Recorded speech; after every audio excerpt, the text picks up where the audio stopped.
다 같이 조용히 기도하심으로써 2024년 5월 12일 어버이 주일 주일 아침 예배를 성부와 성자와 성령의 이름으로 시작합니다. 성경 묵상하겠습니다.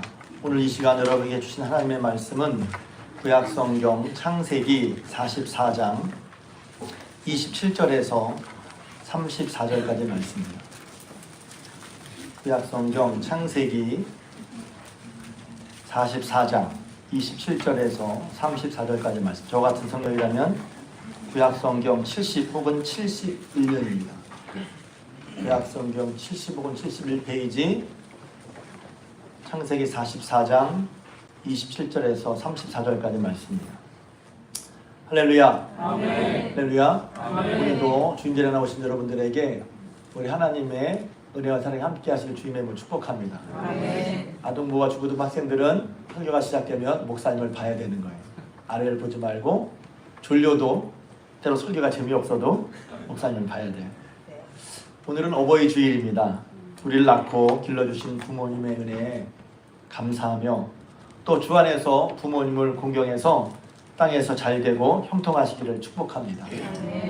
부모님의 은혜를 알고 공경하는 일은 동양이나 서양이나 예나 지금이나 이걸 한마디로 하면 동서고금을 막론하고 이렇게 해요. 동서고금.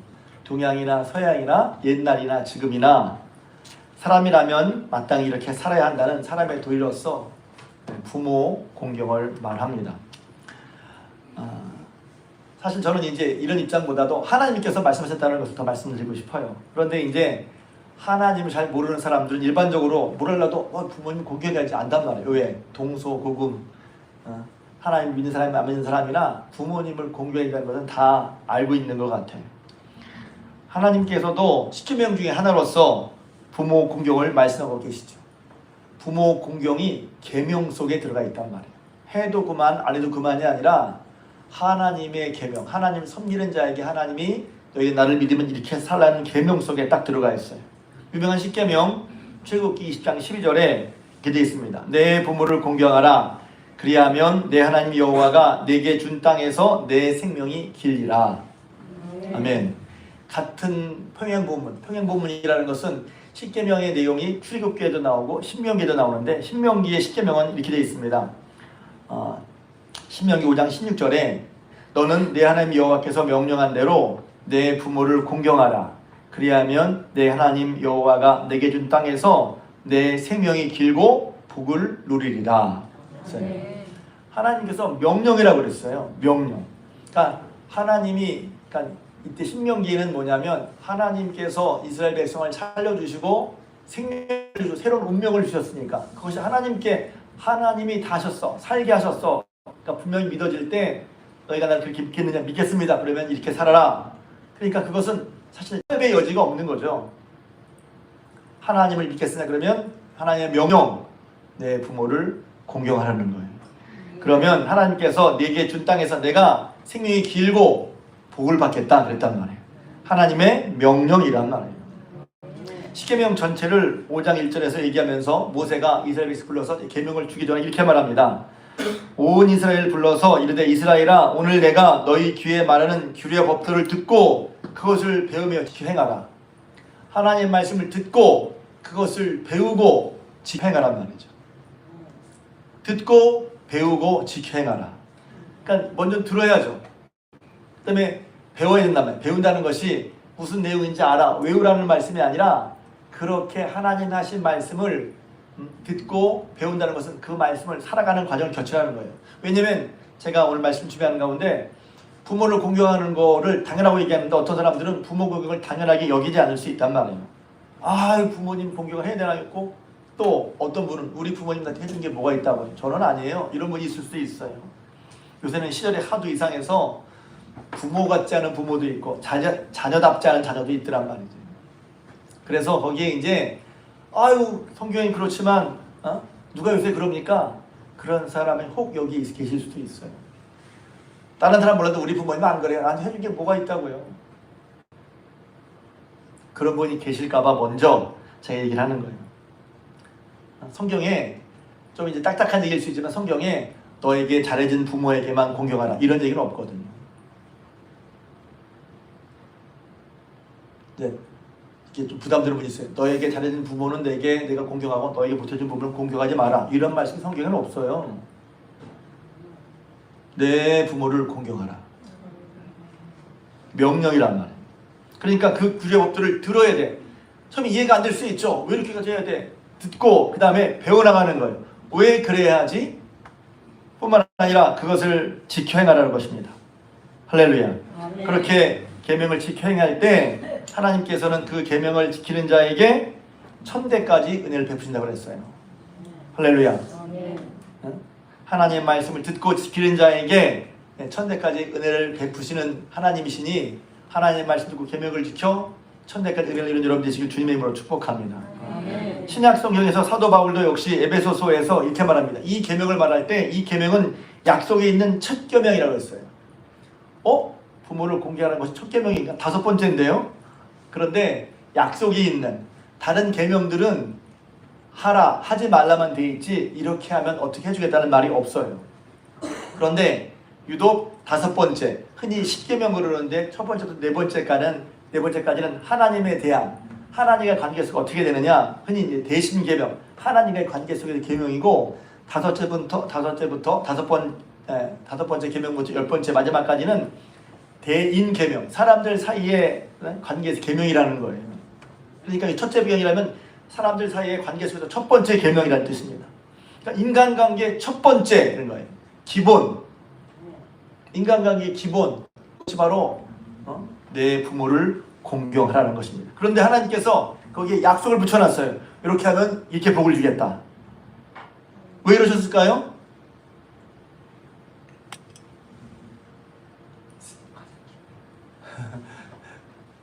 중요하니까. 하나님 이것을 우리에게 분명히 알게 해주고 싶으시네요. 그래서 약속이 있는 첫 계명. 그래서 에베소서 6장 1절에 보면 자녀들아 주 안에서 너희 부모에게 순종하라. 이것이 옳으니라. 내 아버지와 어머니를 공경하라. 이것은 약속이 있는 첫 계명이니 이로써 내가 잘되고 땅에서 장수하리라. 그랬어요. 약속이 있는 첫 계명. 하나님께서 우리가 하나님을 알고 하나님의 크고 놀라운 구원을 알고 하나님께 살았다는 것이 믿음으로 고백되어지면 하나님의 말씀을 듣고 사는 게 복되고 상을 받는 것인데 그 중에 인간의 대인관계에 대한 첫 번째 계명이 내 부모를 공경하라고, 내 부모를 공경할 때 이로써 내가 잘되고 땅에서 장수한다 그랬어요. 근데 이제 부모님께 더 쉽게 말하면 효도인데 성경은 그것을 분명히 말하고 있어요. 뭐라고 하냐면 6장 1절에 보면 에베소서 너희 부모에게 주 안에서 순종하라. 부모님의 효도한다는 건 뭐지? 주 안에서 순종하라는 얘기예요. 두 번째는 내 아버지 어머니를 공경하라. 그래서 알기 쉽게 뭐냐면 주 안에서 부모님께 순종하고 부모님을 공경하는 것이 효도인 것입니다. 그것이 하나님이 말씀하는 거예요. 그러니까 어떻게 부모님을 사랑하고 부모님을 공경하지? 그것은 주 안에서는 말이 뭐냐면 주님을 믿는 사람의 뜻이고 주 안에서 하나님 믿는 사람으로서 뜻이고 또 아무거나 막 예를 들면 뭐 하나님 합당하지 않은 거 그건 아니죠. 근데 주 안에서란 말이 바로 그런 뜻이죠. 주 안에서 내 부모에게 순종하고 뿐만 아니라 주 안에서 순종하고 공경하라는 거예요. 사실 그 다음에 아비들에 대한 계명입니다. 아비들아 너희 자녀들을 노엽게 하지 말고 오직 주의 교양과 훈계로 양육하라. 이제 이 말씀 붙어있어요. 오늘 어버이 주일이니까. 그러니까 부모를 공경하라는 것은 하나님의 명령이고 계명이고 상벌이 있다는 거예요. 기억하십시오. 요새는 그런 하나님 말씀 아니라 요새는 어떤 권위나 혹은 옛날 것을 잘 인정하려고 하지 않죠. 전통이나 그런 것을 인정하지 않으려고 그래요. 왜냐하면 요새 풍이 권위를 인정하지 않으려고 한단 말이에요. 근데 권위주의는 나쁜 거죠. 그러나 권위는 필요한 거예요. 권위는 필요한 거예요. 법의 권위, 나라의 권위, 공통으로 합의된 것에 대한 권위는 필요한 거죠. 무조건 난 아니야 어기면 그게 맞습니까? 그런 사람의 삶은 결코 평탄치 않단 말이죠. 하나님께서 그래서 사람의 계명 중에 첫째 내 부모를 공경하라. 두 번째는 살인하지 말라, 간음하지 말라, 도둑질하지 말라, 이웃에 대하여 거짓 증거하지 말라, 내 이웃의 집을 탐내지 말라. 사람에 대한 계명 중에 첫 번째 내 부모를 공경하라 명령하시고 말씀하셨어요. 거기에 상보를 말씀하셨어요. 그 뒤에 십계명 얘기를 한 다음에 출애굽 21장 10절에 보면 그렇게 부모를 공경하지 않고 부모를 거역하는 사람들에게 하나님께서 벌도 약속하십니다. 자기 아버지나 어머니를 저주하는 자는 반드시 죽여라. 자기 아버지나 자기 어머니를 저주하는 자는 반드시 죽여라 그랬단 말이에요. 그러니까 상벌이 분명하단 말이에요. 이게 그러니까 우리가 하나님 믿는다면 그거 옛날 얘기지 뭐 구약 얘기지 할 게 아니라 하나님의 말씀을 기울여 들으란 말이죠. 또 하나님께서 왜 첫 번째 개봉을 하셨을까? 제가 예전에 설명한 적이 있어요. 저는 이제 생각하다가 그렇겠구나 싶었는데 그렇게 말씀하신 목사님들이 많더라고요. 인간관계, 대인관계 개명 중 첫 번째, 그것은 인간관계의 기본이란 말이에요. 부모님 공경은 인간관계의 기본이야. 부모님께 막 하면서 친구들에게 잘한다? 혹은 부모님께 막 하면서 동료에게만 잘한다? 그거 안 되는 거죠. 왜 그렇습니까? 부모님이 대부분 99.9%가 내가 태어나서 제일 많이 신세진 사람이 바로 부모님이란 말이에요. 인간관계의 기본은 무엇입니까? 내가 살면서 내가 신세진 사람을 알고 기억하는 거예요. 그분에게 감사하고 그분을 존중하고 함부로 하지 않는 게 인간관계의 기본이란 말이에요. 신세진 걸 몰라? 그리고 우리가 하는 말이 있죠. 개 돼지만도 못하다.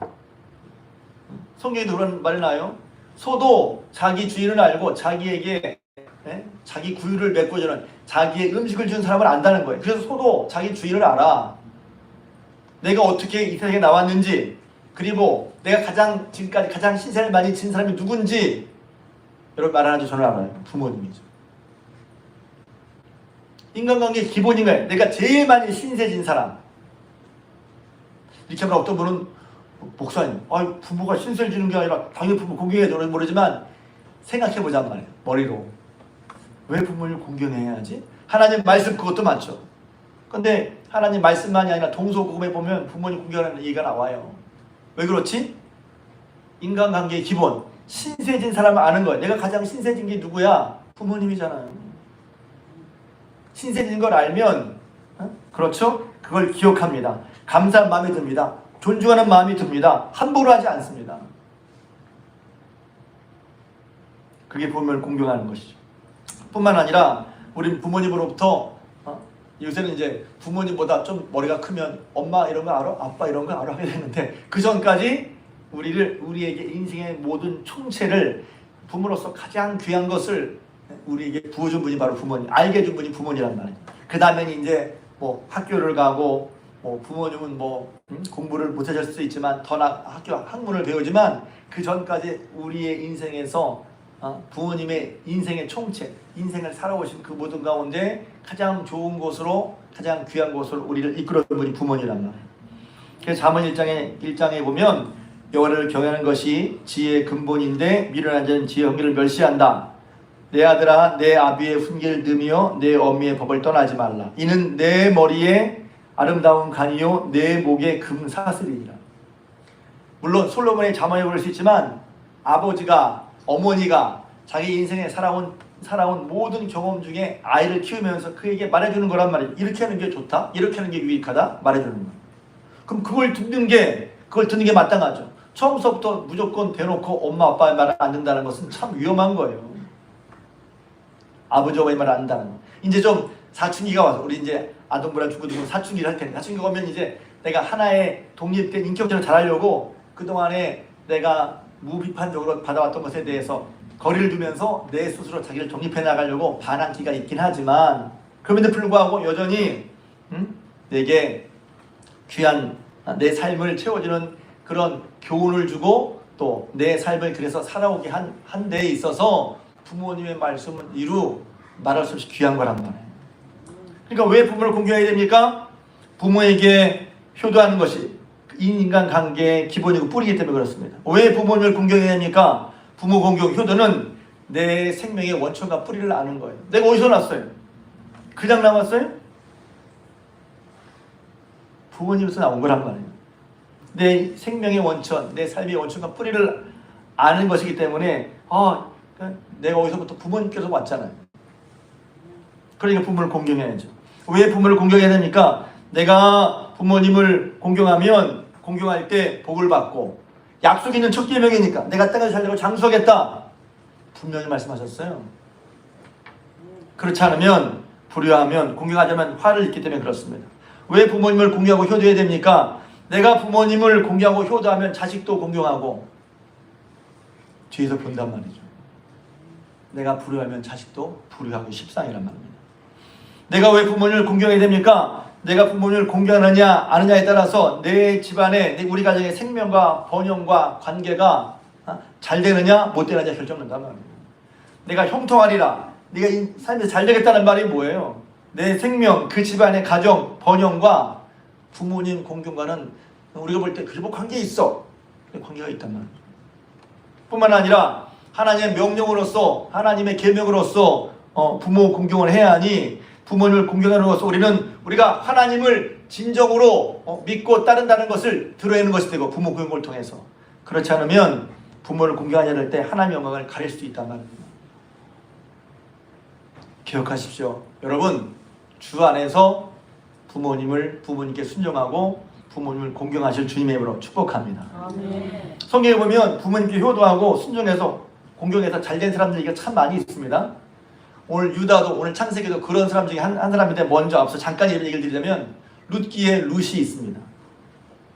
어버이 주일이나 또 이제 어린이 주일 되면 얘기할 때 꼭 설교 중에 빠지는 사람이 룻이죠. 룻은 원래 모압 사람이었습니다. 나오미와 엘리멜렉 그 집안이 예루살렘에서 떠나서 모압으로 들어왔을 때 이제 그 집에 시집을 갔죠. 그런데 시아버지 두 아들도 다 죽었어요. 그런데 그때 시어머니 나오미를 따라서 그를 부양하기 위해 자기의 친족을 떠나서 예루살렘으로 오게 됩니다. 사실은 이제 그렇다면 아니 가면 구성이 뻔한데 왜 갔냔 말이에요. 그때 유명한 말이죠. 어머니와 어머니 하나님을 따라 가겠습니다. 그래서 어머니 따라갔더니 하나님께서 그로 하여금 때를 얻게 하시고 먹을 것을 얻게 하시고 명성을 얻게 하시고 집안을 세우게 하셨어요. 예수님의 족보에 들어간 여인이 되었어요. 이게 효도를 했다. 효도했기 때문에 100%가 아니라 효도를 하는 그런 룻의 심성을 보자는 거죠. 나오미를 봉양하기 위해서 힘든 길을 따라갔지만 결국은 그 결과 얻는 삶이 되고 예수의 족보에 들어간 여인이 되었어요. 할렐루야. 야곱도 마찬가지입니다. 창세기 28장 7절에 제가 창세기 28장은 하나님을 만나게 되는 밧단 아람에서 야곱이 하나님을 만나는 얘기를 하는데 그 앞에 어떤 말이 있냐면 28장 7절에 또 야곱이 부모의 명을 따라 밧단 아람으로 갔으며 그랬어요. 왜 밧단 아람으로 갔어요? 형 에서가 부모의 말을 안 듣고 그 가나안 지역 여자와 결혼해서 부모님의 근심거리가 있단 말이에요. 그러니까 야곱에게 너는 가나안에서 여를 구하지 말고 꼭 밧단 아람으로 가라. 그러니까 야곱이 자기만 할 수 있을 텐데 야곱이 28장 7절에 부모의 명을 따라 밧단 아람으로 갔으며 그랬단 말이에요. 부모님께 순종했단 말이에요. 그래서 가다가 하나님을 만나고 그다음에 20년을 거부가지고 돌아온 그 시작. 효도 때문에 다 됐다고 말할 수 없지만 부모님 말을 듣고 효도하는 과정 가운데 그런 인생의 변을 맞게 됐다는 것입니다. 사무엘상 9장에 보면 이스라엘의 첫 번째 왕 청년 사울도 마찬가지예요. 이 청년 사울은 아버지가 암낙을 잃어버렸어. 귀한 자산인데 노인네가 암낙을 잃어버렸네. 그러니까 고민하니까 아버지 부탁하니까 아버지 제가 찾아볼게요 하고서 그 암낙이를 에브라임 산이 든 등으로 찾아다니다가 결국 누굴 만나냐면 이거 안 되겠다. 하나님의 사람 그에게 나가서 물어보자 하다가 사무엘을 만나게 되고 그 사무엘에게 당신이 이스라엘 첫 번째 왕이야. 물론 효도한 것 때문에 됐다고 할 수 없지만 하나님 부모님의 마음, 부모님이 괴로워하는 마음을 덜어드리려고 하다가 그렇게 사무엘을 만나게 되고 첫 번째 왕이 됐단 말입니다. 이것 외에도 많아요. 많은데 그 중에 오늘 함께 성경 읽은 것은 뭐냐면 유다입니다. 유다. 여러분 유다는 잘 아시는 것처럼 야곱의 12아들 중에 하나란 말이에요. 근데 지금은 이스라엘 혹은 이스라엘 사람 부를 때 이스라엘 사람이 안 부르고 유태인이라고 부르잖아요. 그 유태인이 유다에서 비롯된 말이에요. 이스라엘의 12지파 중에 지금 남은 건 유다 지파밖에 아니에요. 다 유태인이라고 그러지 무슨 루몬 시므온, 루벤, 시므온 이렇게 안 부르거든요. 레위 안 부르거든요. 유태인이라고 불러요. 그때 유태인이라고 해서 유다 지파라는 거예요. 유다만 남았어. 유다 족속만 남았단 말이에요. 유다만 남았어. 뿐만 아닙니다. 여러분 아시는 분은 예수님이 예수님이 유다 지파로 오셨죠. 유다 지파 다윗의 자손으로 왔어요. 그 지파에, 그 가문에, 그의 후손으로, 유다의 후손으로 다윗 왕이 나왔고 다윗 왕의 후손으로 예수님이 오셨어요. 유다의 후손으로, 유다 지파에서 유다의 후손으로 예수님이 오셨단 말입니다. 창세기 49장에 보면 야곱이 12형제에 대해서 각각 예언을 하는데, 축복을 하는데, 유다에게 이렇게 축복을 합니다. 너는 내 형제의 찬송이 될지라. 유다에게 야곱이 축복하기를 너는 내 형제의 찬송이 되라. 너는 사자 새끼다. 새끼라고 그러니까 모든 것을 다 움켜쥐는 그런 권세와 능력을 상징하는 거예요. 또 규가, 규는 옛날 홀이라고 그랬는데 왕권, 권위를 상징하는 거예요. 권위가 유다를 떠나지 않을 것이다. 권위와 상징이 늘 유다에게 있을 것이다. 이렇게 복된 유언 내지는 복된 말씀을 듣는 유다였단 말이에요. 그럼 그거 어떤 사람이었을까? 오늘 이제 짧은 시간이기 때문에 제가 축약해서 말하면, 첫째, 그는 항상 사람을 살리는 사람이었어요. 기억하십시오. 사람을 살리려고 했단 말이에요. 예수님이 죄인들을 살리려는 것, 그러니까 어쩌면 유다 집회에서 예수님 오시기 당연해요. 왜?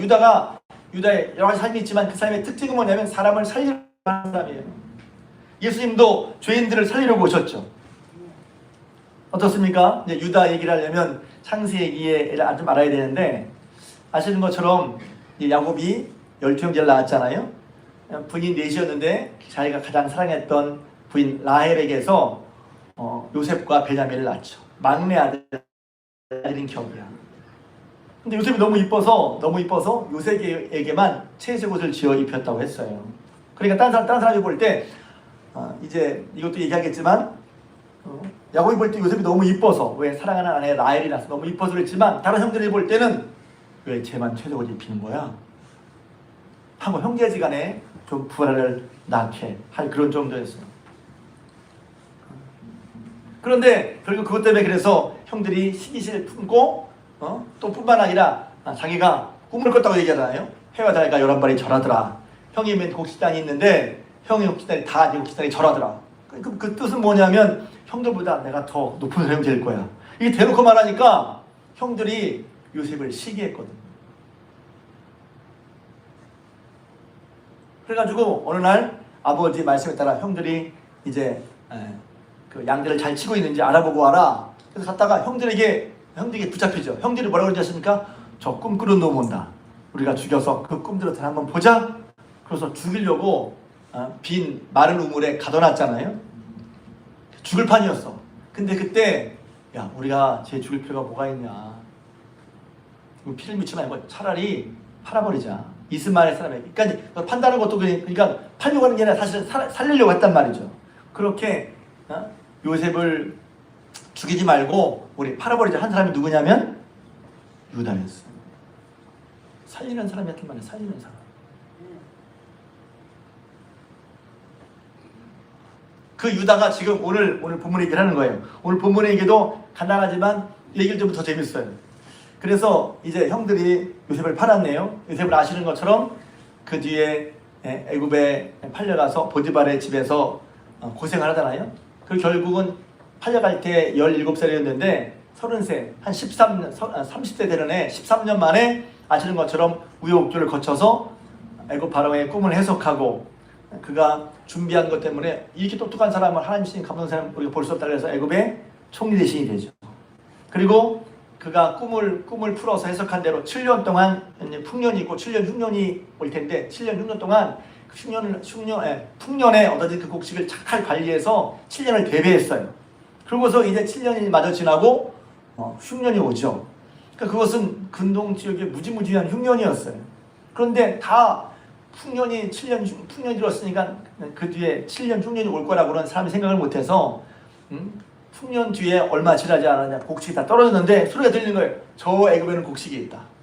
그러니까 이게 애굽 사람들을 물론이고 근동 지역에서 애굽으로 곡식을 살아간단 말이에요. 근데 그 곡식을 살아간 무리 중에 여러분 아시는 것처럼 요셉의 형제들도 있었단 말이에요.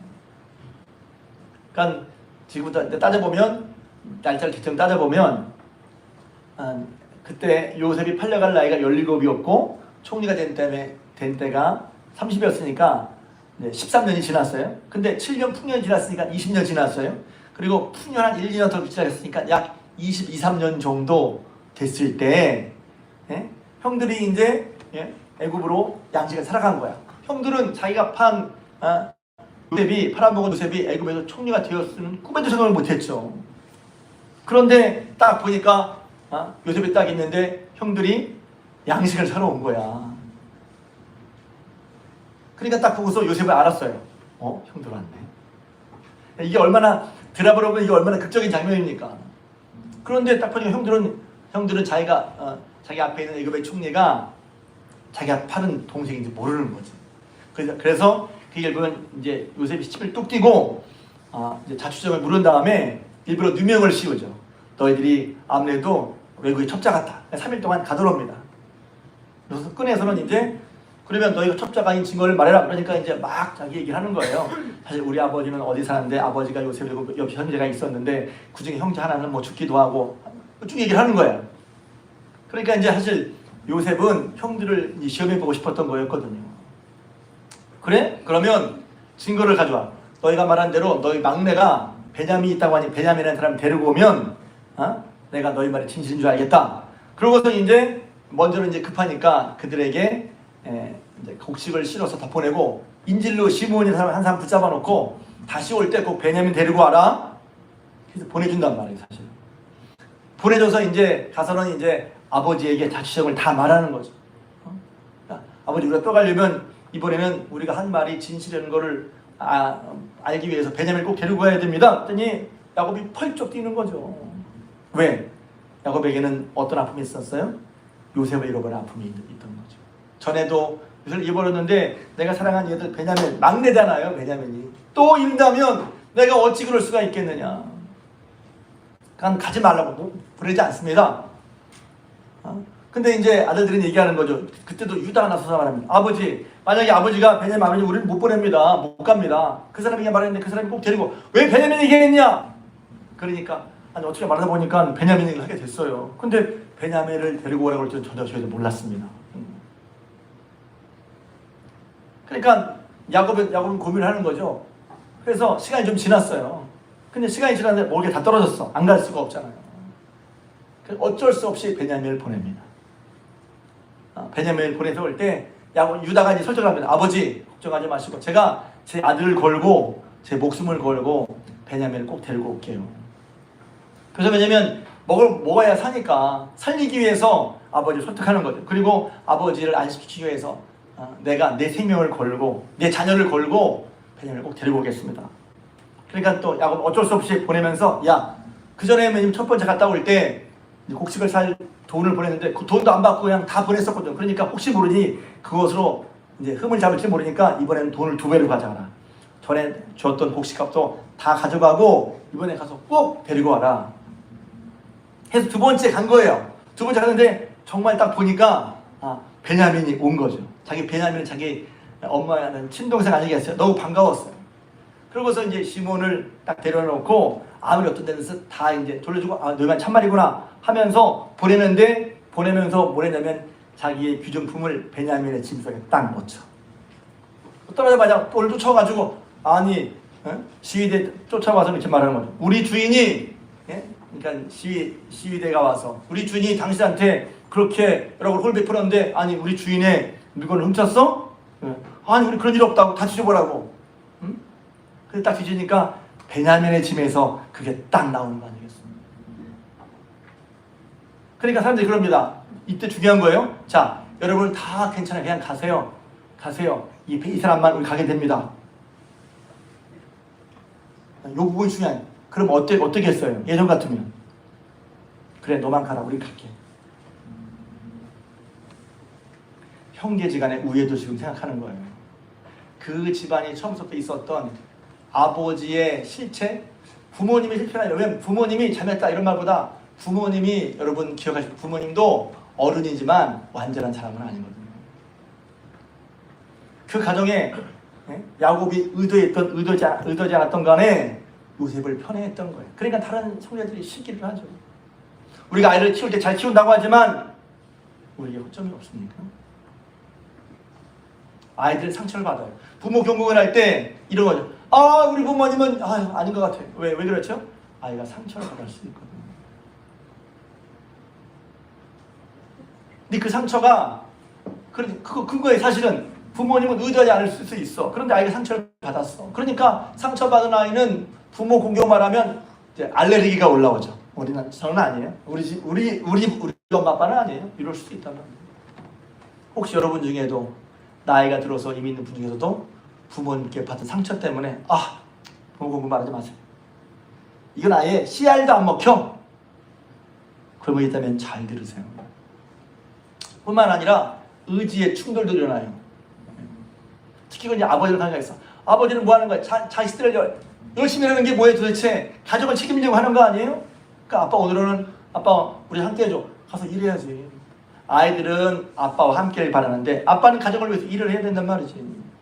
애들이 미워서가 아니야. 그런데 아이들은 그러면 아빠는 우리 말을 안 듣나 봐. 엄마는 우리 말을 안 듣나 봐. 아직 어리니까 이해는 사실은 큰 사람이 작은 사람을 이해하는 게 쉽죠. 근데 어릴 때는 그런 상처라든가 이해, 충돌 때문에 어린 마음에 부모님에 대해서 섭섭할 수가 있어요. 아니겠어요? 뭐 누가 맡아 누가 맡아 할게나 또 뿐만 아니라 부모 입장에서도 그래요. 내가 자녀를 정말 귀하고 옳게 키우고 싶었지만 그러나 우리도 연약함과 한계가 있다면 부족함이 있다면 사람으로서 지금도 우리가 사람을 성장해 나가는데 20대 후반, 30대 초반 우리가 뭘 얼마나 다 알겠어요. 그러니까 우리가 아이를 키우는 데 미숙한 거지 사실은. 그런 속에 상처가 있고 그런 속에 서로 의지의 충돌이 있어서 때로는 부모 공격 말 듣고 하지 마세요. 이런 일이 생길 수 있다는 거예요. 그 말은 야곱의 집과 야곱과 유다 사이에도 유다와 형제들 사이에도 요셉과 형제들 사이에도 있었다는 거예요. 나도 모르게 야곱은 요셉을 편했거든요. 지어 입히면 다 지어 입히지 왜 요셉에게만 채석을 지어 입히냐고 다른 사람 일필시키면서 요셉이 꿈을 얘기를 하면 야 임마 형들이 있는 놈 그런 말 하는 거 아니야 주일 주든지 형들은 막 시신이 이렇게 올라오는데 야곱이 말을 멈추게 해주지 않고 또 말을 했지만 요셉이 형들이 하는 일 다 가서 아버지한테 다 말합니다. 좋게 말하면 보고 나쁘게 말하면 고자질. 형들이 좋아할 수가 없죠. 그런 어린 시절에 혹은 그 가정의 가정사가 있고선 이제 그래서 그 형들이 너무 시기해서 요셉을 그렇게 팔고 말았는데 그 다음에 좀 형들 느꼈을 거예요. 아버지가 뭐 너무 슬퍼하는 거지. 잘 들으세요. 형제 지간의 일만 생각이 아니라 그렇게 요셉을 팔고 보니까 아버지 야곱이 오늘 설교명이 흰머리로 슬퍼하지 않는 흰머리를 가진 흰머리는 인생의 이제 뭐랄까요 세월의 무게를 말하는 거죠. 세월의 무게를 가진 사람이 끝에 기뻐하는 게 아니라 그거 가지고 흥부에 들어간단 말이에요. 슬퍼해. 여러분의 부모님 또 이 계열하니까 부모님이 계신 분도 있고 안 계신 분도 있을 수 있잖아요. 자녀가 있는 분도 없는 분도 있을 수 있잖아요. 그러니까 때로 이제 어버이 주일이나 어린이 주일 예배는 어떤 분이 그랬어요. 그분한테 대놓고 저는 결혼도 안 하고 아이도 없는데 꼭 이런 얘기를 들어야 됩니까? 그렇게 말하는 분도 있었어요. 그러니까 지금 형들은 그렇게 해서 이제 그런 야곱과의 유다와의 요셉과 그런 관계가 있었단 말이에요. 그러니까 그가 얘기를 하지 않았지만 이 요셉이 총리이신 요셉이 물어볼 때 그들이 이제 3일 동안 먼저 첫 번째 방문해서 잡혀오고 그러니까 그때 요셉이 그렇게 살려달라고 할 때 살려줄 걸 우리가 요셉에게 함부로해서 지금 우리가 벌 받나 보다. 비로소 요셉에게 한 일들에 대해서 후회하고 반성하기 시작한다.